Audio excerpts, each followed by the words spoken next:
Hey, everybody, this is the Sports Counterpoints podcast. Today is October the 8th, 2024. I'm GB, Brian and Coop with me as always. What's up, guys? What's going on?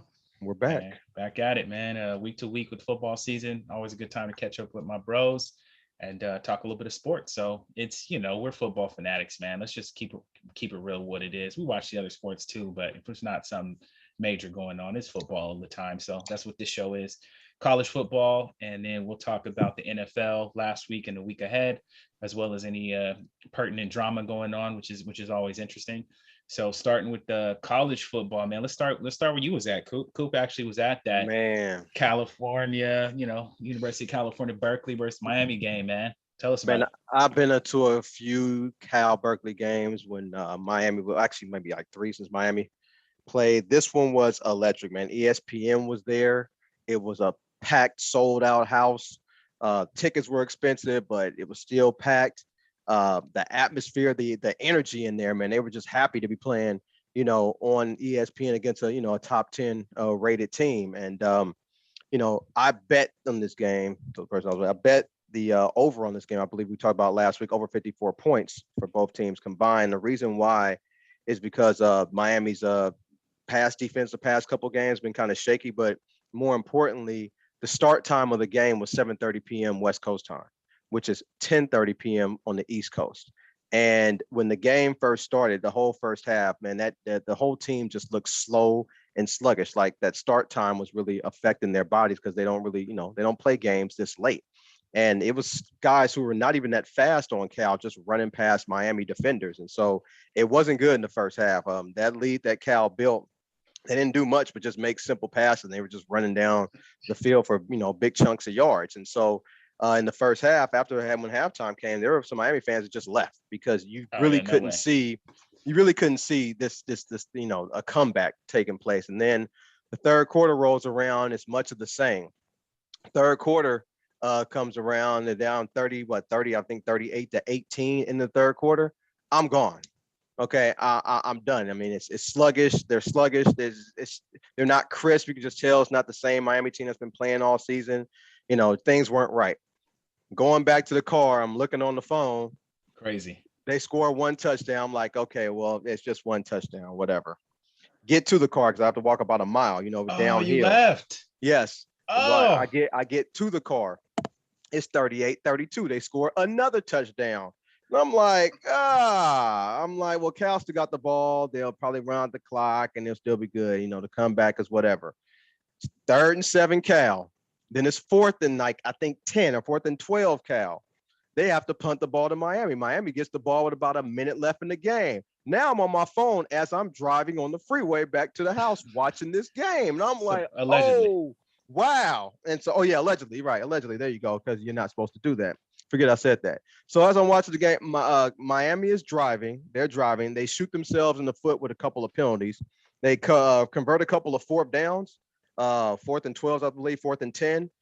They get to the end zone, man, and then they just punch it in, tight end Elijah Arroyo. They tie the game. Kicker makes it 39-38. And I'm just like, wow, I just missed an epic comeback. But there was Oh, but there was nothing during yeah. that game that would make you anybody think, because I wasn't the only Miami fan that left. It was a Right. bunch of people that left. There was nothing that made you think that Miami was going to come back and win this game, but Cal gave it up, man. And it was amazing to watch. And it was like I was kind of mad that I kind of missed that, that just watch that in Oh, person and watch it wow. live.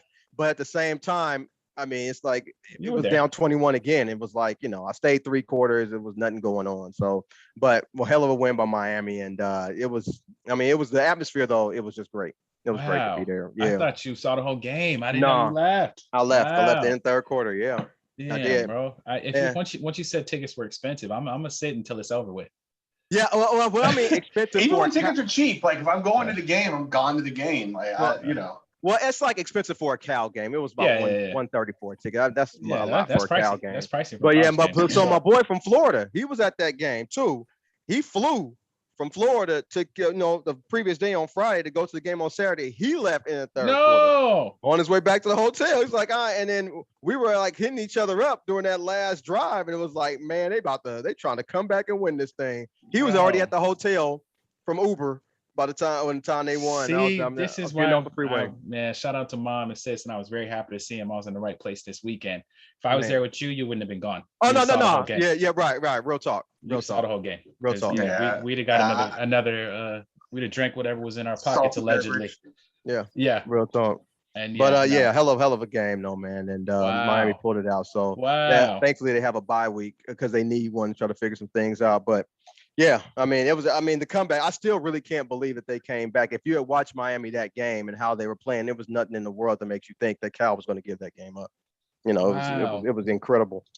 But that's crazy. Yeah, what a game. Okay, but switching from that, firsthand. Yeah, it was a game I didn't want to watch. I didn't get a chance to watch, Brian. So Bree, I know you were skeptical about this game, Minnesota and USC. Tell me about this game. You know, USC showed what they are and what they aren't, and they just are not ready to play Big Ten football. I mean, all three of the Big Ten teams have played a bruising, battling type of offense that is just ran through the Trojans. And the Trojans defense is not playing horrible. It's just not ready to compete for 4 quarters with Big 10 players. The running back for the Minnesota team, who's usually really great, got hurt, and he wasn't even kind of a factor, and they still weren't able to figure it out. Miller Moss threw 2 interceptions. I think he only had 2 before he came into this game, and he had 2 more to add to it. Only had 1 touchdown at 200 yards. They didn't look good at any point in time. They didn't look hungry, or they didn't look like they understood how to win the game. The one thing that's kind of frustrating with USC, and always has been, is when they have a top quarterback, they keep throwing the ball even when they should run. They have a fairly good running game. And Woody Marks had 134 yards in this game, and they still kept on trying to feed. Still trying to get Moss to get to like 3,000 yards. He had 38 passes and still only got 200 yards at 5.3 on an average. And they just never looked like they could run an offense down the field and down the throat. So the end result is they have lost. They are no longer ranked. They are probably about where they should be. They're probably not an unranked team, and I'm sure they'll win a few and get back into the bottom of the top 25. But their conference, they're in a new conference. This was always going to be tough for them. Yeah. And they showed that they're not ready yet.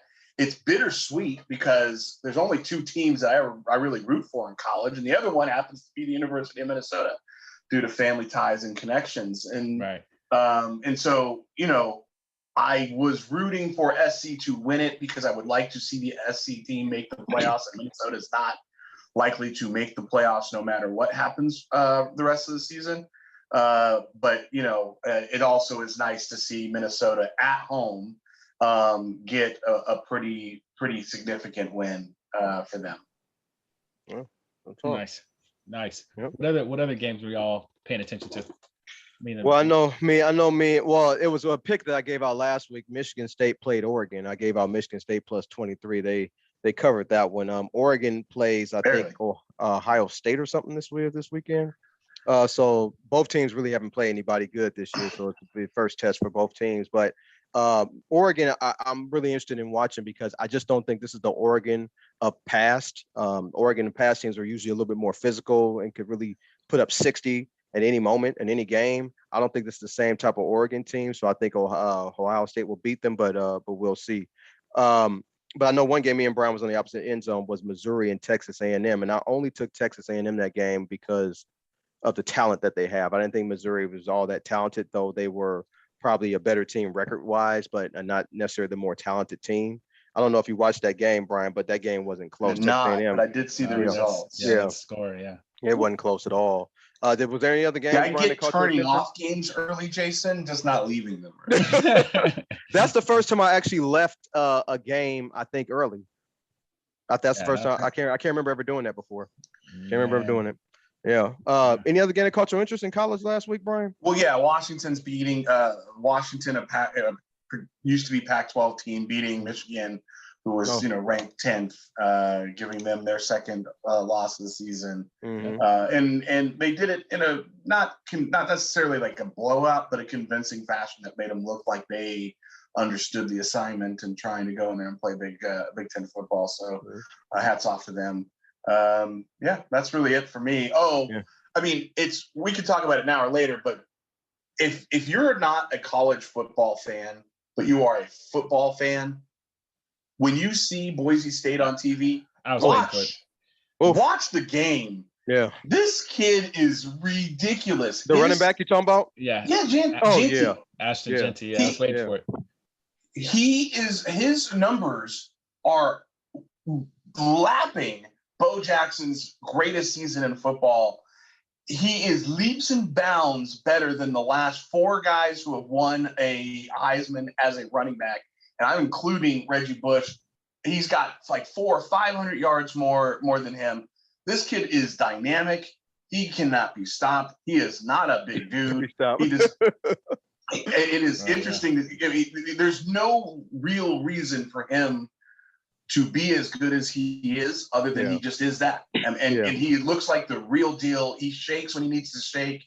He, bows over players, gets low when he needs to. He finds space. He's patient, and then he's fast.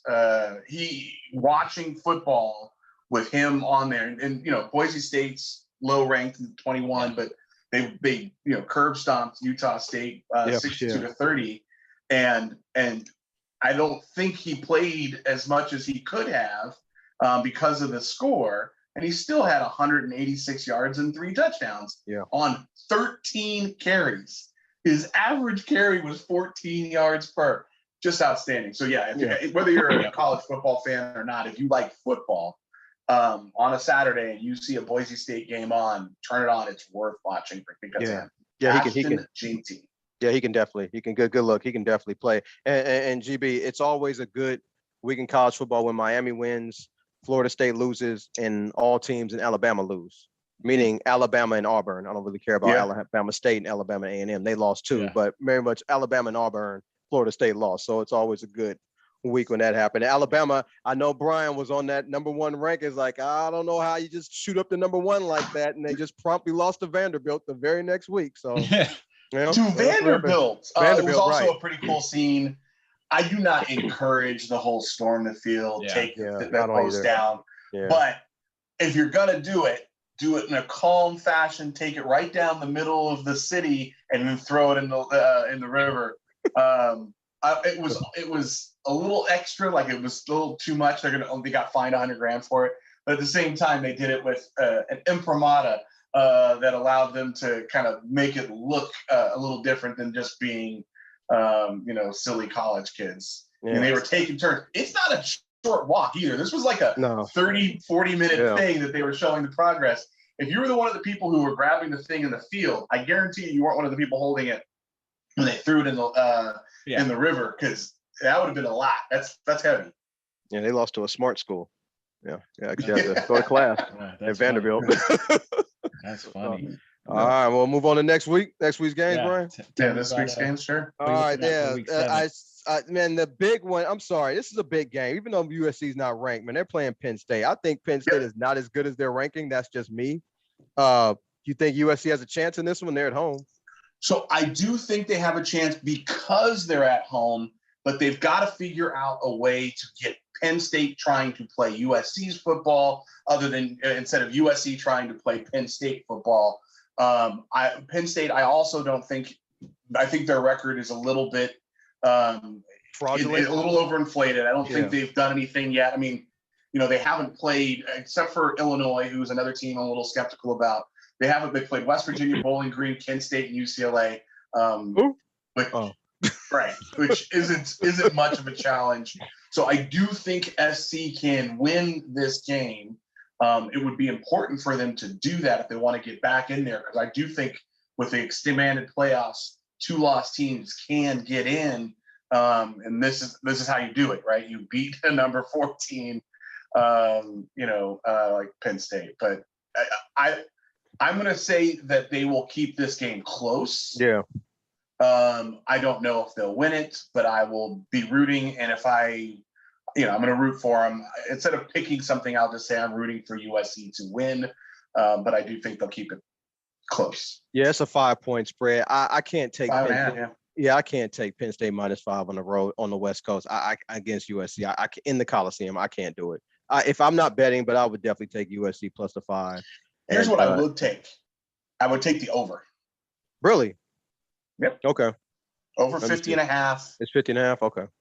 I think SC they're going to put up some points. And then you got Texas playing at Oklahoma. Oklahoma, I think, is overinflated as well. But the things get weird though when they play Texas. Sometimes the team that's not the better team wins this game in this rivalry. But I would still take Texas. I don't know if I would take a -14.5, but I can see why the spread is 14.5. They are the much better team. I can't. So here, I think Texas is a way better team. I think they're the best team in the country. But they're switching quarterbacks again this week, going back to Ewers from Arch Manning. And anytime you do that in a game where someone has to try and get their bearings and game speed 5 weeks into the season against a ranked opponent, I think that can make a difference. I agree with you that Texas is probably going to win this, but I do think that it could be a lot closer. And the problem that Ewers is going to have is the first time he throws a pick or one hops a ball or anything like that, Bring the in entire Arch. world is going to be asking, where's Manning? Because the best job is a backup quarterback because everyone loves the backup more than the starter. And Ewers was considered the number one guy until he got hurt. So it's not like he's not good. It's just a matter of trying to get your bearings at this point in the season. Now, see, I know you like Texas, but I know you talked about Miami. Not the team, right? But this team. I got you. No, I'm I don't with root for him, but I do like the team. Yeah. I got you. And I know you talked about Miami's strength of schedule is 64th in the country, but Penn State's is 95th and Texas is 101st. So both of those teams haven't played anybody. That's why I have no problem taking Penn State. Would you take Texas even though they played the 101st ranked strength of schedule? Would you take them minus the 14 against Oklahoma in Oklahoma? No. Okay. All right. That's what I'm saying is I think Texas will win, but I think this game is closer because of the switch. Now, don't get me wrong. I think Texas is the best team in the country. I know that their strength of schedule sucks. Right. But no, I get you. When you're playing tougher teams and tougher competitions and trying to do a quarterback transition all in the same time in, the Red River rivalry, that's tough. Okay. Now, speaking of strength of schedules, let's go to Ohio State, the number 2 team in the country, at Oregon, the number 3 ranked team. Give me Oregon. Let's go. Now, Ohio State has 109th strength of schedule. I bet Oregon on the money line because I know that they're dogs. We're taking a shot. Going to win this game. We're taking a shot. I got Ohio State -3 on the road. We got a shot. 2 shots. No, a shot.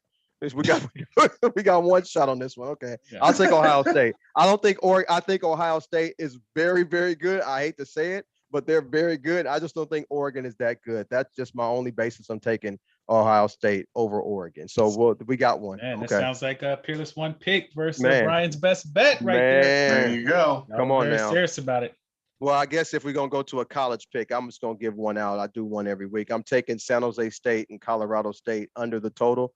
The total is 55.5 right now. The reason why is San Jose State plays very conservative on the road, and Colorado State's offense is really not that good. So I expect it to be a low scoring game. So I'm taking that game under 55.5, 56, depending on where you go.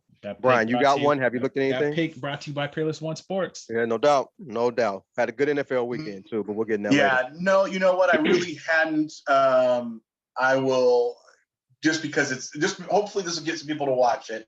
I would gladly take Boise minus 20.5 on the road in Hawaii. I think Ginty's going to use this one because it's a game that'll be viewed by more people because it'll be late at night. Hawaii. They're playing in Hawaii. They're playing in Hawaii. It's an 8 p.m. start local in California, Los Angeles. And so I think there's going to be plenty of people watching. And I think Ginty's going to get his primetime moment. He's going to try and do something with it. So I would take Boise minus 20.5 points. And best bet. See, Glenn, the Hawaii game, when they play at Hawaii, that's for the people who've lost all day in college football, and they have that one game to try to get their money back. It's the Monday night game. That's right. That's their Monday night game for NFL. Yeah, that's a gambler's dream game right there. Oh, I've lost 500 today. Let me just put 500 on the Hawaii game. Try to get it all back. It's really interesting. I don't know if you've ever looked into this, but one of the main reasons teams agree to play Hawaii is not because of the weather and being in Hawaii. It's because it's the only way to recruit their players, and they have some amazing linemen and defensive players. And the way that they get them to go to the schools like Boise and Idaho or Oregon, or is by saying you'll be able to play in front of your family. Right. We'll come out here once or twice while you're there. Yep. And so a lot of the schools that go play Hawaii do it to help recruiting efforts. It's the only way you can get people to fly for 6-7 hours round trip. Beautiful as it is, that's a lot. Makes all the sense in the world. That's a great point. I like that. Okay. Anything else that you guys saw? I'm good. Man, I like Stanford playing Notre Dame. That's just cool. I like some of these matchups.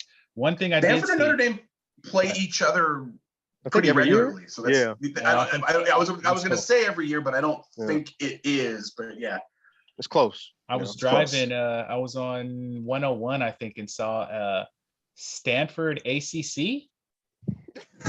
Right. Oh man, like on the billboard. It's weird. I was like, whoa, that is strange. That is really strange. Same for Cal Bears. I saw ACC on the field for Cal. I thought it was a mistake. I actually forgot they were in ACC. Yeah, I was like, what is the ACC for? Like, oh yeah, I forgot. It's weird trying to find Big Ten networks and ACC networks to watch West Coast teams. West Coast games, very interesting. Word up. All right, guys. So that's our college rundown. So let's get into the league, man. Starting with this last week. So I think Brian's team's the only one that won. So I guess you can start there. We can do that. And that was early morning. The first game on Sunday. Yep. Brian, I didn't watch a damn second. Tell us about it. It was too early. What happened? So I was up. I had to set the alarm. I would have been. I set the alarm for 6:25 for the 6:30 kickoff. But look, the Vikings. I'm starting to become a believer. It was fun to watch. I don't like Aaron Rodgers. I think anyone who knows me pretty well knows I do not care for Aaron Rodgers. Didn't care for him as a football player, even when he was with the Green Bay, keeping his mouth shut.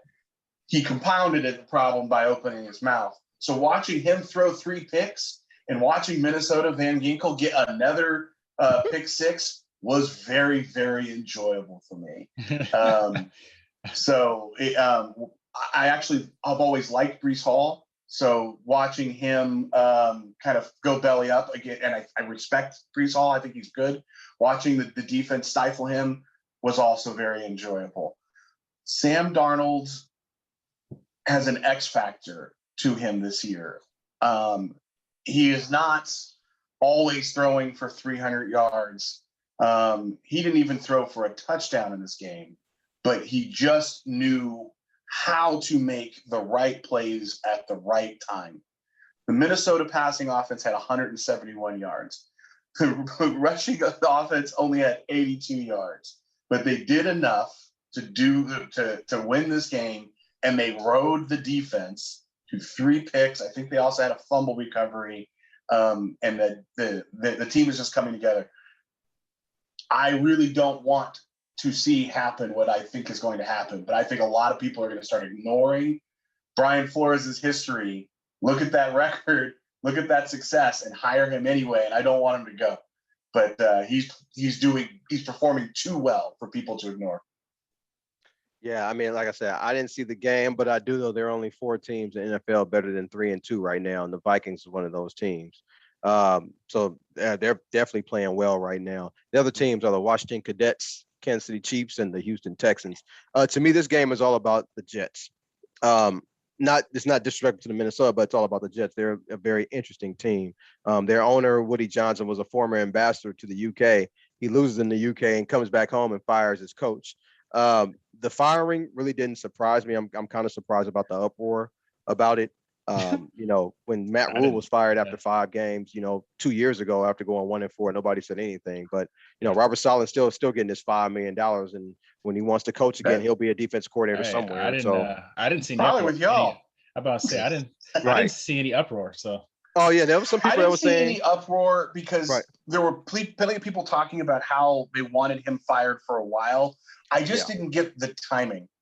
Losing to a undefeated team on the road when the quarterback has 4 turnovers seems like not on the coach. I'm thinking since he's a former ambassador of the UK, he had all his UK buddies up in there and watched his team lose, and he just probably got impulsive and fired his coach. But he still has Hackett as his offensive coordinator, and he's worse as an offensive coordinator than Saleh is as a head coach. Right. But Aaron wants him there, so I mean that's why he's there. The news and the thing is, it's tough with all this kind of stuff. Same thing with the Devontae stuff, which we'll get to later. Is like you can't really tell what's real or what's not. But apparently he was going to try and demote Hackett's play calling duties and give him to Todd Downey. But right when he did it, 5 minutes later, he was in the principal's office. Yeah. So. I mean, it's conjecture. I wasn't there, but it's a funny concept to think. This worked out. I think this worked out for Saleh. I do. Yeah, he was never going to be successful. Aaron Rodgers is not that guy. This team is not set up to win. He might as well collect his money at home, away from that disaster. People will look at the disaster because I think it will still stay messy. And assuming that it does, people will look at that. He'll be exempted from total responsibility because they will be a failure with or without him, and then he'll end up doing what he probably does best, which is a defensive coordinator position. Right. Maybe we'll get him to replace Flores after Flores gets a head coaching job, because there ain't no damn way he's going to get away. He's not going to get away after the season. He's performing so well. Well, let me tell you, I've always said this for coaches, a change of scenery is not always a bad thing for a coach. I mean, sometimes you probably just should get out of a situation. But I'll be actually surprised, Brian, if Brian Flores actually got a head coaching job this I would agree with you because of how it ended. But I think at a certain point in time, everyone wants clear success. The Vikings won this week because of Brian Flores. It was a big game on, not really on the road because it was a home game, but in London, it was a tough game for them to win. They had no offensive support, and they won that game to stay undefeated. They've got 5 wins. Everyone's talking about how great, what they're top 5 in scoring, defense, top scorer. He has proven that he's a good coach. Whether he's a good head coach, I don't necessarily agree or no, but there's no way that there's not one of these coaches that's going to give him that opportunity given his success. And I also agree with you about hiring defensive coaches. I don't think that's the right time to do that, but I just think that all gets washed away with every week of success. So I agree with everything you said, except the reason why I would be surprised is because he comes from that Bill Belichick coaching tree, Brian. It just doesn't. It's just not successful in NFL. You know who else is going to get a job this offseason, though? Bill Belichick. Well, I mean, he's the architect, but I mean, yeah, I get it. Because there are guys, Brian, like Kansas City defense coordinator Steve Spagnuolo. He's never getting a head coaching position again, and he's very good at defense coordinator. So I can see him being like that guy from Pittsburgh. 2-3 shots. Yeah, but yeah, that's true. I could see Flores or Spagnuolo being like that guy from Pittsburgh hella years ago. Was a defense like Monty Kiffin. He was like a defense coordinator for like 25 years. I could see that happening and like never being a head coach. But so it was surprising. But we'll see. Belichick to the Jets. Oh, they said he's a New York guy. He wants. He stays in the division. He goes there where he can go get his wins. And beat up his name will be enough to carry him. Oh, we'll see. Because it ain't going to be the guys on the team at the end of the year. So. Beat his old team. Interesting. Yeah, you want to go to the Raiders, GB? Yeah, we could just go to our teams. I mean, I think kind of looking at the schedule, we should. Oh, that's what are names? Yeah, it's that existence for me these days. Yeah, I was like, what? Okay, yep. I mean, all right, let's do that. But we'll just go to our team. So Raiders, Broncos. Raiders were looking. I was watching with mom. Shout out to mom and the aunties. Raiders were looking solid, man, for about half a quarter. We was rolling, maybe two. They was rolling. Started out, jumped out with a nice Brock Bowers No, just a touchdown. half. Yeah, I think we were tied at half or down. Yeah, tied at half or down 3. No, you guys down. scored 10 in the first, and that was kind of it. That was it. Yeah, that was and then it. they missed a field goal at the second half. But Minshew was looking solid, and then he threw a pick six on the from the 5-yard line into the end zone, and it changed the whole game. And it was just one of those. I mean, I'm glad the show's a couple of days later, because if it was Sunday, I was going to be super sounding like I'm salty and hating. I will say, I mean, the Broncos were the Broncos, right? Like they were who we thought they were. Shout out to the boy Dennis Green. Denny Green. Yeah, it was R.I.P. Yeah, but I mean, they did enough to win. I think, the pick was, as I'm watching it, Bo Nix jumps over the pile looking like Drew Brees. I'm like, bruh, like I had to go to the red zone audio. Patrick Surtain can play for sure. Minshew gave him, I mean, he might as well have thrown it underhand into his lap, and then he ran up the sideline. That was 100 yards, but it wasn't like he made this amazing read. And like I've seen Jalen Ramsey play, bruh, diving across, grab a pick, laying out, getting across. But I mean, he got it. He got 2 picks in the game. The other one, the ball popped up and into his hands. So 2 picks is 2 picks. But what I was seeing is like, that's not. I mean, both teams didn't look all that great, and I don't know how that sustains for the Broncos. For us, there's just too much turmoil, man. Max Crosby was in an interview saying how like we deal with this every year. Like y'all know this is nothing new. So especially with Devontae and the trade request. The interesting thing about that is, where does Devontae go? Because both of the quarterbacks he played with, the Saints have a better record and look like a better team, but Carr just got hurt. I wouldn't know. I don't know about going to the Jets. No. No, there's no way he's going to the Jets. I don't think he's going there. I don't know how that ends, but yeah, for the Raiders, they just got to figure it out because it's ugly. But to the point you made earlier, Coop, most of the league is 3-2, so we're not that far back. 2-3, 3-2, yeah. We're like right in the middle with everybody else. So on the podcast last week me and Brian just did some short shoots on these games. I picked the Raiders. But when it came Sunday morning for me to make a pick in my point spread league, I had to do a deeper dive in this. And I didn't know any of this information until I started reading. So both these teams had identical records, 2-2 coming into this game, but that's pretty much where the similarities end.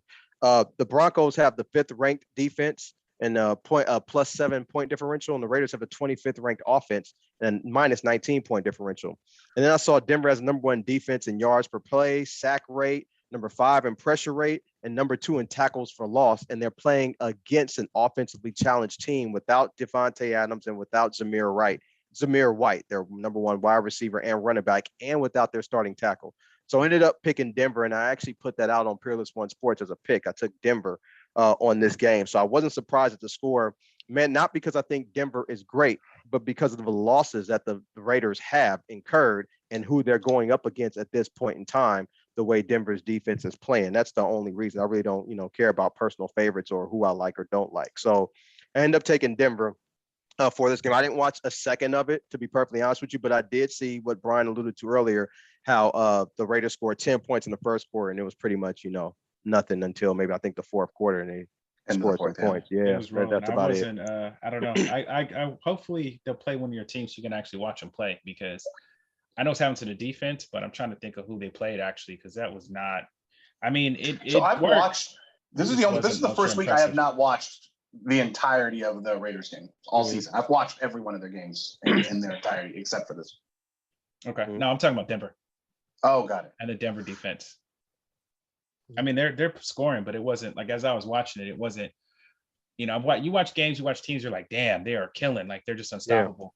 Yeah. It really was, and I know how it's going to sound, but they won, so it don't matter. But it was like, I mean, to throw a pick with we were up 10, and then we're in the red zone on the 5. Yeah, Brock Bowers is underneath. If you drop it in his hand, he probably scores. He throws it in between him and Jacoby Myers, and it goes into Surtain's lap, who runs up the sideline. That shifted the momentum forever. Again, you got the play.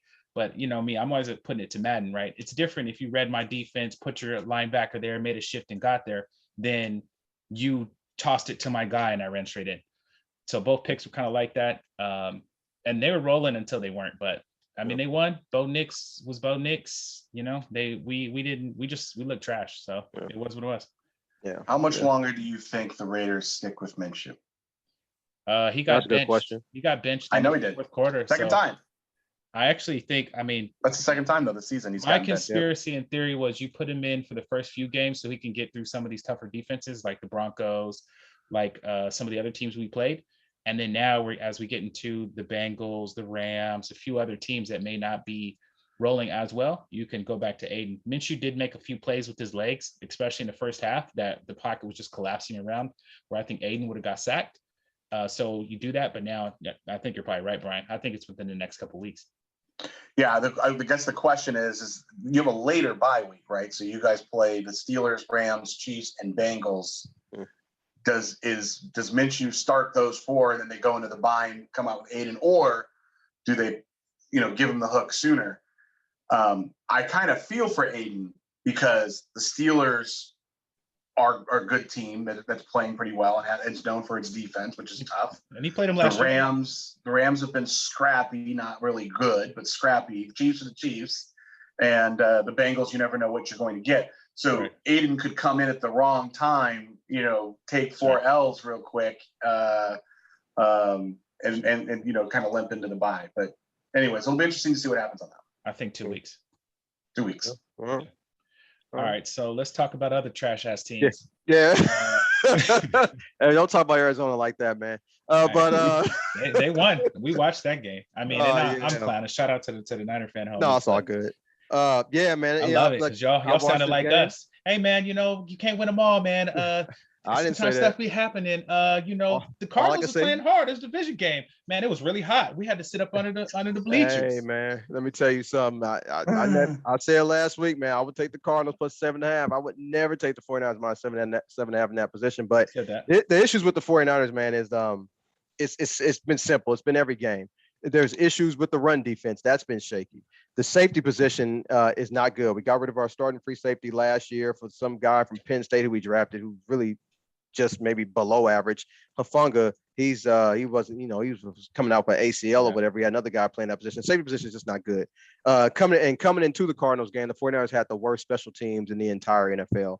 And of course, the usual mainstay is pass protection problems. I mean, it's just free runners just, coming at Purdy and, hit his arm and, interception, whatever. Ferg's trying to drive. But yeah, the first half run defense was good, but not so much in the second half. Nick Bosa pretty much said it in a post-game interview. First half is cool, but second half, it's we're giving up the game, and that's because adjustments. They're not able to adjust to what the other team is doing in the second half, and that's a mainstay of a Brandon Staley defense. When he's involved in your game plans, I mean, it's the Chargers all over again. And then I got upset when the kicker. When the kicker tries to make a tackle, I don't know why the kicker's trying to make a tackle, but he gets a high ankle sprain because of it. Now we don't have a damn kicker for the entire second half. And so, 49ers, I don't remember ever seeing this, Glenn or Brian, but the 49ers did not punt the entire second half and scored 0 points. Yeah, I don't think I've ever seen something like that before. A team don't punt and then don't score any points. Yeah. And it seemed like in the second half, I'm not making excuses with it, but it seemed like in the second half, Arizona just handled the heat a whole lot better than the 49ers. I mean, they look stronger in the second half than the 49ers. They look more upbeat. They look more ready. They look stronger. They were taking it 14 at night there. So. They were taking it to the 49ers in the second half. And that Jordan Mason fumble in the red zone kind of hurt us too as well. Yeah, I still don't understand why we're at the 2-yard line. Shanahan didn't want to run the ball. But, despite everything I just said, the 49ers play Seattle on Thursday. If they win, they're in first place. But to be perfectly honest with you, this team, the 49ers, they need a bye week to figure some things out because right now it just ain't clicking. So, I probably reserve, my judgment on the team till after a bye week. But right now, this team is pretty weird. It's not, of course, it's not dominant, but even though it's not dominant, it's still not consistent. And so there's some issues that need to be fixed. And we'll see what happens. But that's my. You got 3 more games to your bye week, right? Yeah, 3 more. Yeah. But Brian, did you watch any of it? I did not watch it. As a matter of fact, I was surprised when I looked at the score. Yeah, a lot of people were. To see that they had lost. And then I went and I looked at the stats. And my only question for you is, Purdy's stats still look good, but the record sure don't. So what are your thoughts on your boy? Well, I mean, I still think he made the right reads, but he had two passes. I liked him more, actually. Yeah, he had two passes tipped, and they ended up getting intercepted, man. That second one, like I said, was a free runner. He never saw him coming. Some big dude who's Jordan Mason was supposed to pick up. He still does not have a win against a good team without McCaffrey. McCaffrey's not the problem. McCaffrey. I'm not saying McCaffrey's not the problem. Yeah. Purdy's inability to win without the other players. I don't think that's it. That's not Purdy's inability. McCaffrey is not an issue. Wins against the Jets and the Patriots, man. That's all he's got. The 49ers should have won this game. They blew it. It has nothing to do with Purdy. It has more to do with the defense and special teams. They steadfast. Yeah, I'd agree. Special teams is the reason why we lost to Minnesota. 2 special teams blunders. I mean, not Purdy. Purdy's playing fine. He's making the right reads. There's nothing you can do about stuff like that. That's why interceptions, I don't look at interceptions all the same. They're random acts of luck.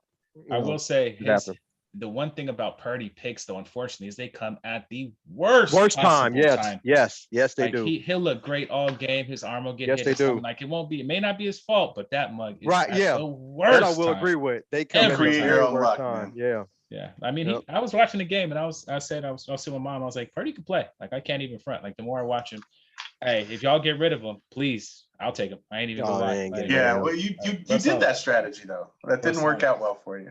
Nah. With Jimmy, you talking about? Yeah. That's cold. Where's the mute button at? That's cold. This is around the horn all of a sudden? Around the horn. Let me just mute him. I can't say he's Jimmy though, but fair point. That's all. Like, I can't say that on camera. Anybody watch that ball? Telephone. As a staff, as a record label, that would be. Man, that's good. Man. So speaking of Peerless One Sports, GB, my biggest bet was Houston -1 against Buffalo, and they almost tried to give me a heart attack because they was blowing them out. Then Buffalo just started coming on back. I don't know if y'all watched it, but I did. CJ Stroud had 2 terrible turnovers right at the worst time. He was trying to, Houston came in. I was confident in Houston because they came in with the 4th-rate defense against the run. And Buffalo, like the Detroit Lions, have turned into a run-heavy operation. So I figure good run defense against team likes to run. And I like CJ Stroud and his weapons better than Buffalo. They should, win this handily. And they were. And then Buffalo started to make a comeback, but they barely held on the win. But Brian, GB, your thoughts on this game? If any of y'all watched it? It was a good game, bro. It was exciting. I thought it was a very entertaining game. I did flip into this game and check it out. But I think the real reason why this game couldn't be as competitive as it should have been was because the turf played double dribble with Josh Allen's head. There is no way that man should have been allowed to play after that incident. They stopped games and tell people to get out, and they did not do it with this guy. It is absolutely ridiculous. I was going to save this moment for Hogwash, but Josh Allen being allowed to play after being literally unconscious and visibly unconscious on film, and the NFL did not require him to come out after he hit the ground. Every measure that the NFL says that they put in to protect players has been proven a failure on that one incident. That man is not only concussed then, concussed right now. That's hella funny. Like, he was out. You see his arms go limp. Yeah. 100% asleep. Yeah. Real talk. Oh man. The only other thing I wanted to talk about. Cincinnati game? No, go ahead, B. Hold on.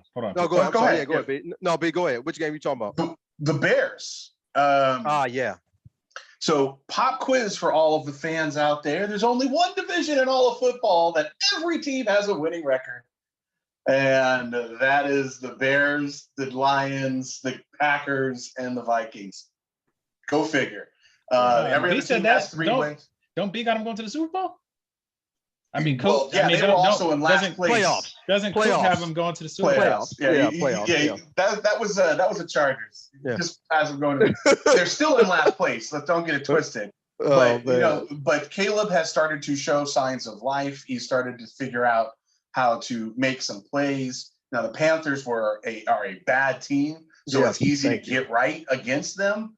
But they did what they're supposed to do, and they're supposed to get right. Yeah. And it is interesting. I mean, he's nowhere near what Jaden Daniels is accomplishing, but it is nice to see Caleb get to a point where he's finally looking like a quarterback who should be playing football in this league, because he didn't. He's building a rapport with DJ Moore, that rhymed, and I think that's obviously been a big help. But yeah, that was an interesting game to see, and I'm still not rooting for him, mainly because he's on the Bears, but also because of the rest of the antics. But I do think it is interesting that by them winning, they created, like I said, there's only one division. Jason, who's away from his headset right now, picked the Vikings to be dead last and the Bears to be first, and it's exactly flipped. With Detroit Lions and Green Bay in the middle. I'm as shocked as anybody about what the Vikings are doing, but the Bears, Packers, and Lions are making this one of the more interesting divisions to follow on a week-to-week basis. Do y'all play the NFC South, B? Like, you got the Panthers and the Falcons and everybody too? Yes. So you'll get to play. We play. You guys get the Panthers we play still the yet? Colts, Jags. We've already played the Texans and Titans. Oh, so wait, so NFC South. So then you won't play the Panthers this year? No. Okay. It's always great to have them on the schedule. We got smoked, but it's great to have them on the schedule. Yeah, it's like I said, it's a great get right game. Yeah, Coop, you were Do you have any thoughts about Caleb and the Bears? The Bears, no. I'm with you that the Bears did what they're supposed to. They played Carolina. My Hogwash segment is actually coming from this game. I'll do it later. But yeah, they did what they were supposed to do. But I know Lamar Jackson is your boy, man, and he was balling against Cincinnati. That was a really good game. They were going back and forth. That was an incredible game. Yes. I bet the over 48 in this game, man, and they did not disappoint. Baltimore clearly at this point in time is the better team. Lamar pretty much started off his MVP candidacy again with this game, going 26 out of 42 for 348 yards, 4 touchdowns, and running for 55 yards as well. I mean, they were just battling. I mean, this was a quarterback battle. Burrow threw for 5 touchdowns and 392 yards. Lamar was matching them. They just kept going back. I think Baltimore was down most of the time, and then ended up going to overtime, and then Baltimore ended up pulling it out. Brian, did you watch this game? And loved every second of it. This is Baltimore's offense at its best, because Derrick Henry almost got 100 yards. They were, pretty close, and got a TD. Lamar Jackson had 4 through the air. They threw for 350 yards, and they answered the call. Because this was one of those you see 2 boxers standing in the middle of the ring, just throwing haymakers at each other. But Burrow would throw a big touchdown and make a big play. Lamar Jackson and that team would come back and do the same exact thing. And one of them had to blink, and it just so happened to be Burrow. But what an outstanding football game! I was rooting for it to continue going just for the entertainment factor. But I am glad that the Baltimore Ravens won. I do think that the Bengals showed signs of life. I don't know if they're too far gone with a 1-4 record to try and get it back, because it's a deep hole that they're in. I was going to ask you that. Yeah, show signs of life.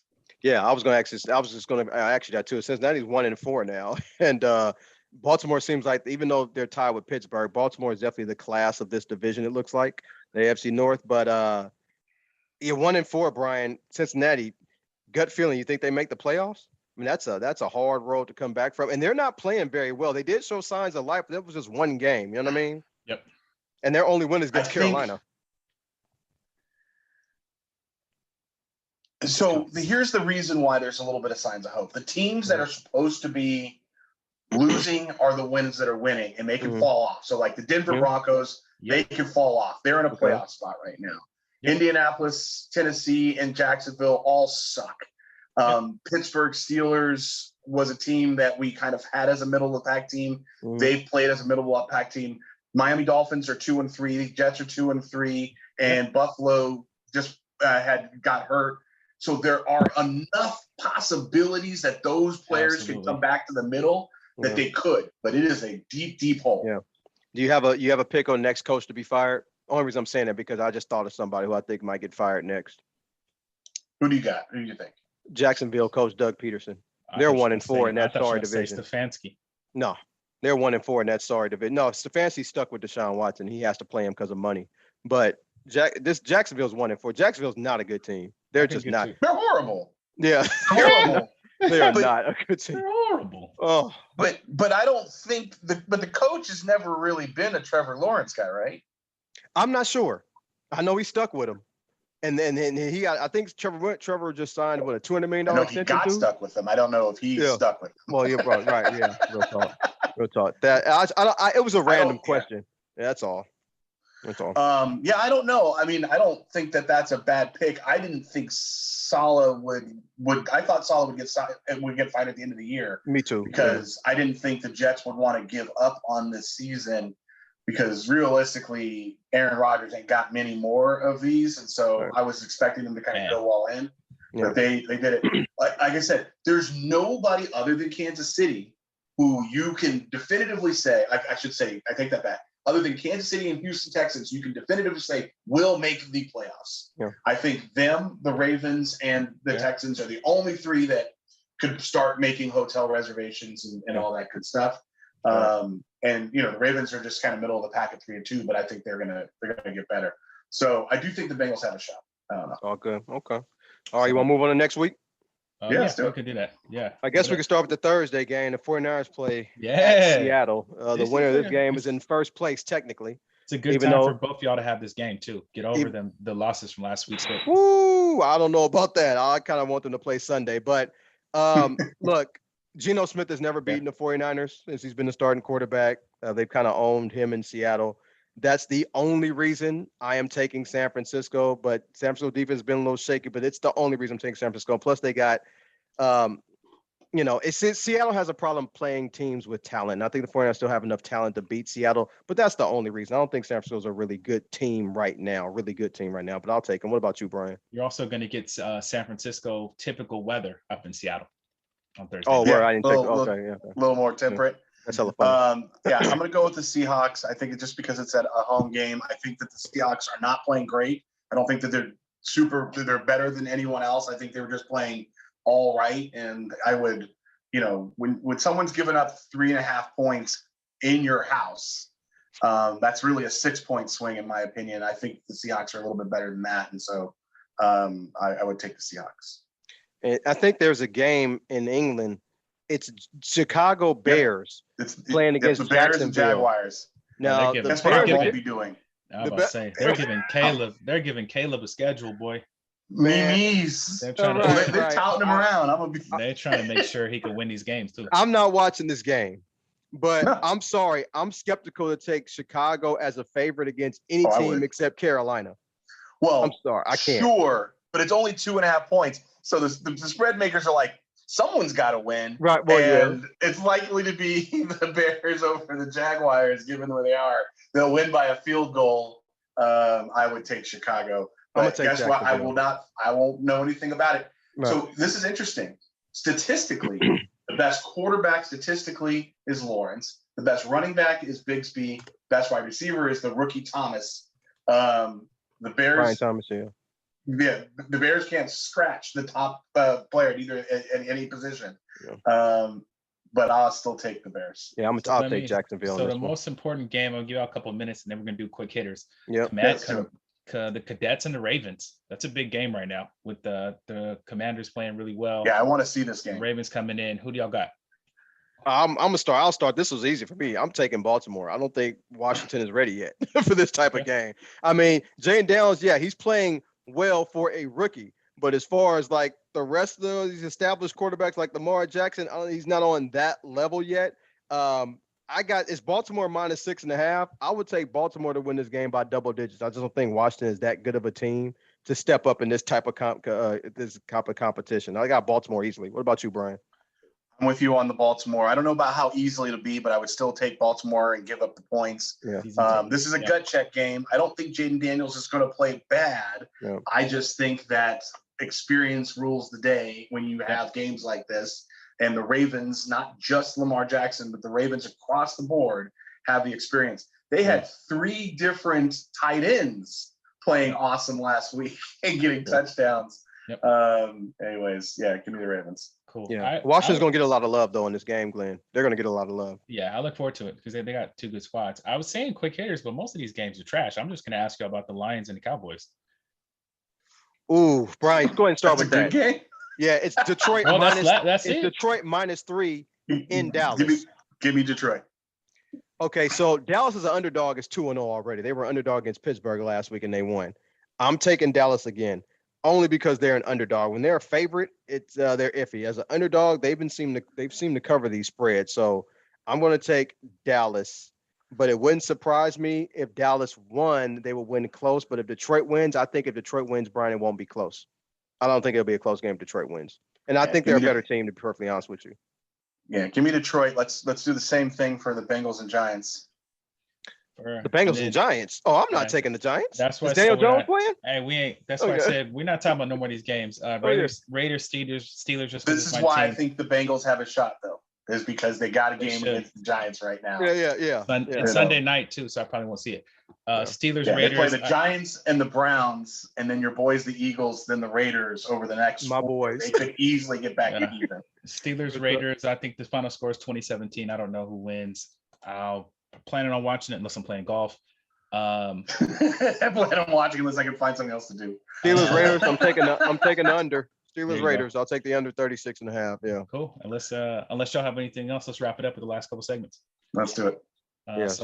Brian's segment, man, hella hogwash. I don't know that I have one, so y'all got it. So I got a hogwash. So it's not great, but I want to say, but my hogwash is for, I don't know if you Michael guys Irvin heard this. twerking on the field. Oh no.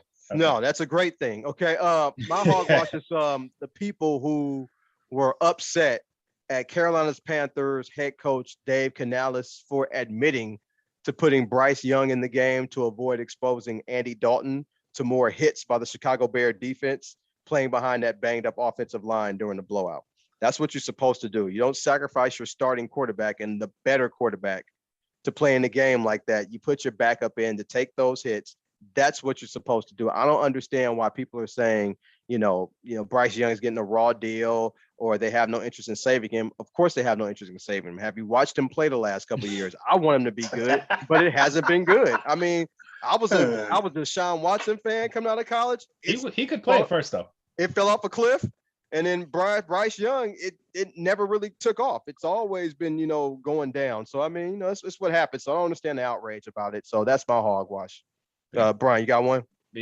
Yeah, so I already said about Josh Allen, but the other one, switching sports, Caitlin Clark was not the unanimous Rookie of the Year by one vote.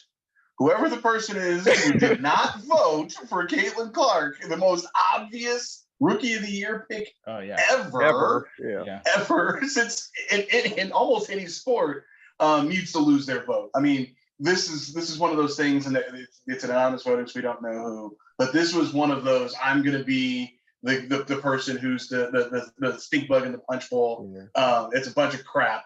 She was clearly the best person, especially when Reese went out for the season. Even if she was there for the whole season, Caitlin Clark did everything she should have done in her rookie year and then some. Also made them the highest, a significantly better TV contract. Whoever that is, they need to figure out, look at the things. They don't need to tell us, just fire the person and let someone else go next year. Fair. Last segment of the day. This is the minute to win it. Mine is real quick, man. I don't know how it plays out in the long term. I don't know where they go, but shout out to LeBron and Bronny being on the court together. It's pretty cool, man. I mean, as just kind of watching the situation, watching LeBron's whole career, knowing where he came from, to be able to kind of get your son and actually have it happen. I don't know that we're going to be good. I don't know what happens, but it was cool enough to see. I don't know when the novelty wears off if they're not playing well, but it was cool to see then. So it was cool to have him on the court and some of the shots with it. Also, I don't know if y'all saw those Lakers City jerseys that say Lake Show on them with the fade, lightweight, kind of clean, and the court they had. But anyway, that's mine. You guys go ahead. Yeah, my man to win is going to be something that Brian was actually talking about earlier to begin the podcast, going to a college football. If you're a football fan, watching Boise State. I'm going to double down on that. If you're a football fan, you should really watch college football games, especially, I guess, maybe the better teams if you're not really a fan of the game. The atmosphere, the way these guys play, these are future stars in the NFL. It's unlike college basketball where guys, stay 4 months and then go to NBA. You have a connection with these guys in college. You've seen them play for 2-3 years at whatever university they go, and you're more familiar with them if they go to your team or somebody else's team in NFL.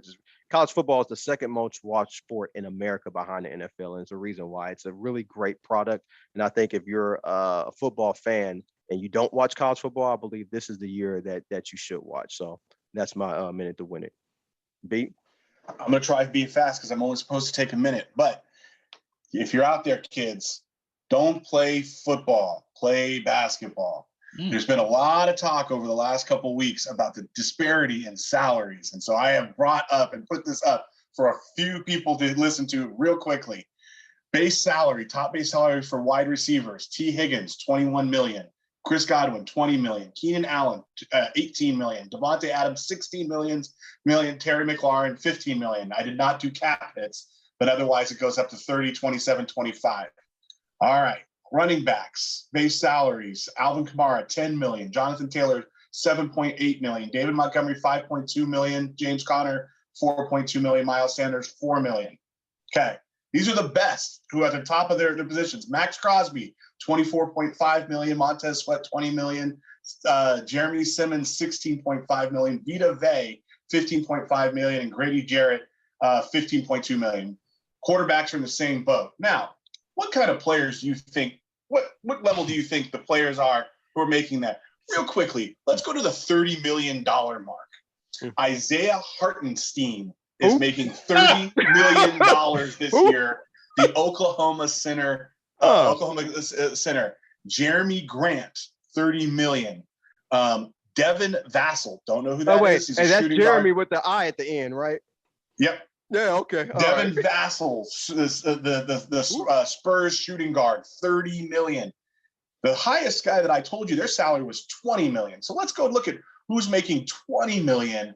Bruce Bowen Jr., $23 million. Oh, wow. Junior. I didn't say Bruce Bowen, right? Who else? DeAndre Hunter, $21 million. Lonzo Ball, who has not picked up a ball in 3 seasons, $21 million. Derek White, he's underpaid, actually. Nikola Vucevic, $20 million. Nikola who? Nikola Volkov. Jacob Pottle, $20 million. Harry Duncan Potter. Robinson, $20 million. Norman Powell, $20 million. These are the 85th through 91st players that I was just listing off at $20 million. And those are the top 5 guys that I was listing off at their respective positions in the NFL. Damn. There is literally no difference given the agreements that the NBA has in place for guaranteed contracts that, you can't get out of them. If you retire, you're still getting that money. The NFL, the hits, the pain that you take, and you are not getting anywhere close to the money. That is complete and utter ridiculous. I did some research to look it up after I started seeing some articles talking about that and was absolutely flabbergasted at how big a difference is. I've always known the difference was there, but it's way more than that. The last thing is a shout out to Aaron Shamplin, who was a sub at a Long Beach middle school, and then now is playing as a running back for the Pittsburgh Steelers. He was cut by 4 NFL teams, 1 XFL teams, and played his college ball at Harvard. And now he was a running back for the Pittsburgh Steelers this past week. Congratulations to him. That's a pretty cool story. Damn, nice. Colin Powell making $20 million a year. Ain't that something? On that note, that's the Sports Counterpoints podcast. We'll catch y'all next week.